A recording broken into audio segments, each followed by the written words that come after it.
Alright guys, it is now time for my TNA Lockdown 2012 review. This is my first TNA pay-per-view review, so hopefully you guys enjoy this. I'll try and make this not too long, try and make this short, so let's attempt that because my reviews tend to be long. Anyways, let's get down to business. The pay-per-view started off with the Lethal Lockdown match. Dixie Carter, before the event actually started, tweeted out that that was going to be the first match for the first time ever. Lethal Lockdown normally doesn't, start the pay-per-view. Actually, on some Lockdown events, I think it ended the pay-per-view. It was the last match on the card. But yeah, this year it was the first match, and the pay-per-view started off with Garett Bischoff backstage with his teammates saying that he wants to start off so he can earn their respect and earn the fans' respect.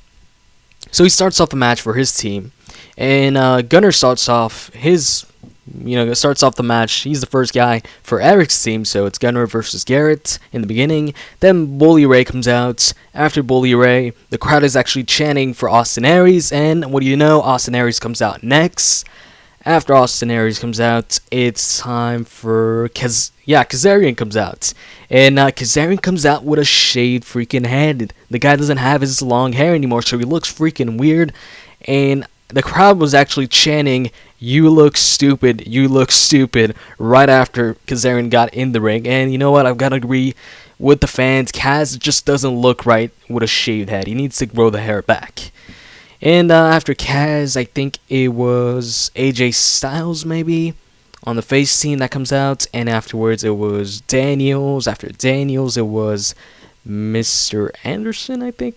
And after Mr. Anderson, Eric Bischoff. And then Rob Van Dam. And Eric Bischoff, before Rob Van Dam came out, was, going after Garett. He was holding Garett while all the other heel team members were slapping, or were chopping, Garett Bischoff on his chest. And Kazarian kicked Garett Bischoff in the head instead of doing the usual chop. And afterwards, Rob Van Dam comes out. When they're all out there, for a good amount of time, Eric Bischoff just hides behind the turnbuckle, hides behind Bully Ray, but at some point the faces get to him. Rob Van Dam hits, I'm not sure if he connects with the 5-star frog splash. Actually, he doesn't, I don't think so. But, eventually the faces get to him. Austin Aries slams him. And this match, it was a good match, but I wouldn't say it was the best Lethal Lockdown match ever, because it wasn't. It definitely wasn't. The past Lethal Lockdown matches have been better. A lot of them have been better. This one didn't go on top of the cage. They didn't pull off anything crazy. Once the weapons came out, some of them took, the trash can. Actually, AJ took the hockey stick, so that was funny. He was attacking, I think, Bully Ray with the hockey stick. Anyways, decent match. The ending comes where Garett actually connects with his finisher on Christopher Daniels, goes for the pinfall, but freaking Eric Bischoff stops him by attacking him with a kendo stick, and then he keeps attacking him with the kendo stick, keeps hitting him on the back with it. He starts taunting a little bit too much, and once he turns around, Garett Bischoff is up with a guitar in his hand, and he smashes the guitar on Eric's head and gets a pinfall, so Garett wins the match for his team. So I guess, they're really pushing Garett, whatever. So yeah, Team Garett wins the match as predicted. Afterwards, you had Alex Shelley, Chris Sabin versus Joe and Magnus, which was a great match, great tag team match. At some point, Joe has a sleeper hold on Chris Sabin, so Alex Shelley hits the sliced bread number 2 on Magnus and goes for the pinfall. The ref starts counting, so Joe, gets rid of Sabin and interrupts that pinfall. And here's a really cool moment in the match. Samoa Joe took Alex Shelley on his back like a piggyback, and he hit his senton on Chris Sabin with Alex Shelley still on his back. That was a pretty cool moment. And at some point, actually, Chris Sabin hits a powerbomb on Samoa Joe. That was impressive. And the ending comes where Samoa Joe and Magnus hit their finisher and win the match. Afterwards, Robbie interview backstage, blah blah blah. He says he's gonna be TV champion again. They had the match, Devon versus Robbie, and it was very very quick match. Very short match. I'm not even going to give a review for this match. It was, okay, I guess. Devon retains the championship. After he retains, Rob Terry comes in the steel cage and attacks him with a power slam. Afterwards, oh yeah, backstage interview with Matt Morgan saying, basically saying he's gonna beat up Crimson tonight. And then you had the Knockouts title match, Gail Kim versus Velvet Sky. And actually, me not being a fan of Divas matches, Knockouts matches, I actually enjoyed this match. The ending came where Velvet, and at some point, I should point this out. At some point, Velvet it looked like she was going for a top rope, like tiger bomb or something like that, because she was hooking Gail Kim's arms. But it looks like she canceled midway or something like that, and she was like, screw that, I'm just going to go for a sunset flip powerbomb, and she hit that from the top rope.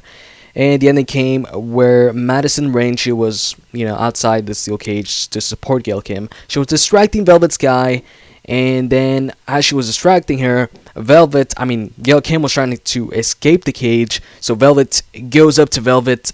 What the hell am I talking about? Velvet sneaks up behind Gail, goes for a roll-up, but then Gail Kim reverses that into her own roll-up and pulls the tights and wins the match. So I didn't expect that. I was thinking Velvet Sky was going to come up victorious in this match, but I guess not.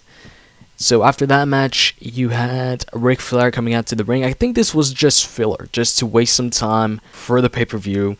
And Ric Flair comes out, says he's pissed off because Hogan just ended Eric Bischoff's career. And then Hogan comes out, and Flair says he's pissed, and Hogan says, if you're pissed, do something about it. Flair starts taking off his jacket, and then Hogan punches him, knocks him, on his ass, and that's basically it for the segment. And afterwards, Crimson versus Matt Morgan. And this match, I didn't really like the match. It wasn't anything special. Anyways, I'm just gonna go, right to the ending of this match. Crimson, goes to climb out the cage. And then Morgan, goes after him, but Crimson trips him or kicks him off, and Morgan just falls, nuts first on the ropes, and then somehow gets his foot stuck on the ropes, so then Crimson just climbs out, and he wins the match. As predicted, I got that prediction right. And afterwards, yes, the match I was really looking forward to, Angle versus Jeff Hardy, and it was a freaking great match. It was a finisher fest, I guess you could call it. One of those types of matchups where there's a lot of finishers and a lot of false finishes. A lot of, somebody hits his finisher, goes for the pinfall, the guy kicks out. Another finisher, the guy kicks out. Those types of matches. Kind of like the Undertaker type matches these past couple of years on WrestleMania, but it was an entertaining finisher fest nonetheless. It was a freaking great match. Angle at some point goes for a top rope angle slam. It was actually a top rope angle slam from the top rope, not the second one. It was the top one. At some point, Angle I think goes to escape. Jeff Hardy goes to escape from the door, and then Angle just grabs him and puts on the ankle lock. Jeff reverses that, puts his own ankle lock on, and Jeff also hits an angle slam at some point. Kurt Angle kicks out. Jeff Hardy goes for two swanton bombs in a row and goes for the pinfall. Kurt Angle kicks out. And Angle was really, using the cage, like throwing Jeff Hardy on the cage. Jeff Hardy was actually busted open in the match because of that. And the finish was freaking insane. The finish, if you thought that moonsault, from the top of the cage was, insane, was crazy, back in Lockdown 2010, what Jeff Hardy did was, just as insane or even, more. He freaking hit the Swanton Bomb from up top, from the steel cage, on top. He was standing on top there and hit the freaking Swanton perfectly. It was, I was surprised he hit it that good. When Angle hit that moonsault, he kind of didn't land that well. He landed kind of on Anderson's head. It wasn't that perfect of a moonsault, but that Swanton Bomb was freaking perfect, especially, considering he hit that from the steel cage. So, very good accuracy there. Really, really liked the match. And afterwards, what'd you have again? Oh yeah, you had a filler match, I guess. Knockouts tag team title match. Rosita, Sarita versus Eric Young and ODB. Eric Young was doing his usual, silly stuff. Match ends with ODB hitting her TKO finisher on either Rosita or Sarita. I don't remember because it wasn't a great match. Anyways, afterwards, Storm versus Roode. The main event. Storm came out in a pickup truck during his entrance, and he had this, he had some beer on the back of his pickup truck. But anyways, afterwards, Bobby makes his entrance. He circles the steel cage, goes around it, walks around it. Storm, I guess, gets tired of waiting, so he gets out of the ring, goes to attack Bobby Roode right away. He starts beating him up for a while, but then at some point he goes for a steel chair shot, but Roode ducks that and just throws freaking Storm face first on the steel cage wall, which busts him open, starts beating him up, starts punching him, all that good stuff. He starts attacking James Storm, and the match hasn't even started yet. All of this is just outside the steel cage. And then he finally throws back Storm in the ring. The match starts, the ring bells, and for a good while, Roode still keeps on dominating the match. He still keeps on beating up James Storm. He, talks trash him, slaps him a couple of times. At some point, one of the slaps makes Storm rage. Storm starts building up momentum, and it was just a freaking great match. It was a fight. They really made you think that, hey, these guys really hate each other, even though they probably don't in real life. And this match, there wasn't as many finishers as the Angle Jeff match, but it was freaking great. At some point, Storm is about to leave, but he decides to stay, and then he goes for a top rope codebreaker, double knee facebuster basically. And after he hits that, he goes for the last call super kick. He starts taunting, and then he goes for it, but Bobby Roode pushes the ref towards James Storm, so James Storm super kicks the ref instead, and then Bobby Roode low blows Storm, and then he goes to leave from the steel cage door.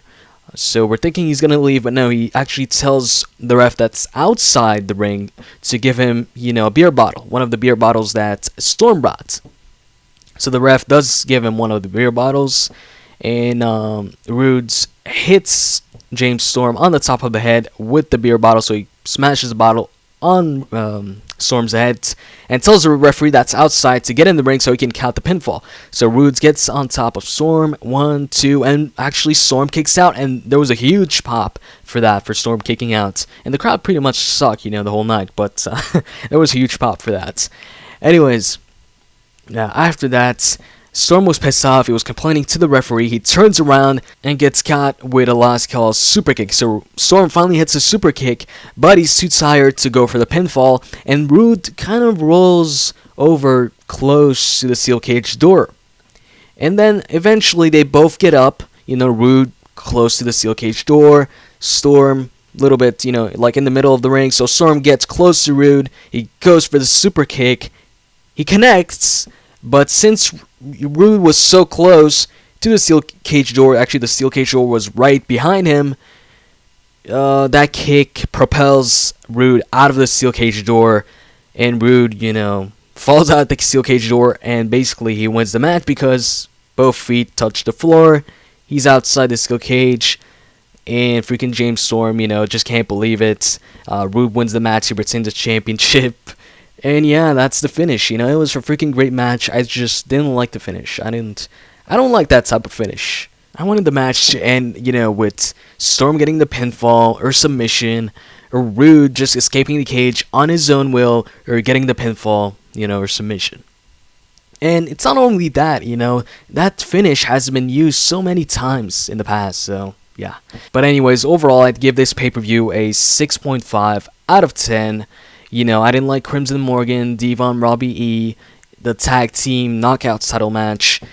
But, Lethal Lockdown, that was a good match, but not as good as some of the previous Lethal Lockdown matches. Angle and Jeff was great. Motor City Machine Guns versus Samoa Joe and Magnus was great as well. Bobby versus Storm was good too, apart from the finish, like I said.